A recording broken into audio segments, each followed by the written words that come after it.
ko'pchilik so'raydigan savollaridan Ramazon qachon boshlanadi?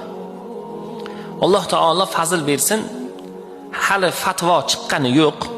Alloh taoloning o'zi o'sha kunlarga bizlarni o'zi yetkazsin, lekin ko'pchilik taxminlar bugungi kunda chiqayotgan taqvimlarning aytilishi bo'yicha aslida bu holatlar Ramazondan bir kun oldin e'lon qilinishlik kerak, lekin tayyorgarlik o'laroq biz aytamiz, Alloh taolo hammamizga yaxshilik bersin.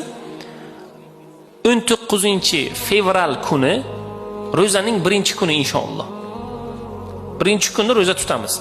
Buxoro vaqti bilan har kim mintaqasida o'zini vaqtini kelishib oladi, ya'ni taqvimdan ko'rib oladi. O'rtacha og'iz yopish vaqti 6. Alloh taoloning fazli bilan 18-fevral kun, ya'ni bir kun oldin xufton namozidan keyin inshaalloh taroveh namozlarida xatmi Qur'onlar boshlanadi. Respublika masjidlarida boshlanadi inshaalloh.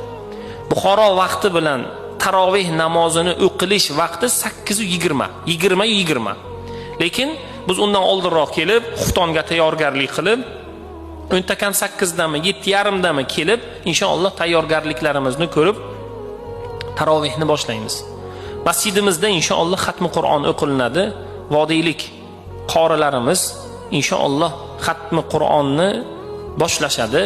O'sha kuni inshaalloh xufton namozidan keyin mavoizalar, har kuni inshaalloh bir pora xatmi Qur'onlar Alloh taoloning fazilatidan bahramand bo'lishlik uchun inshaalloh imkon qadar masjid ma'muriyati harakat qilamiz.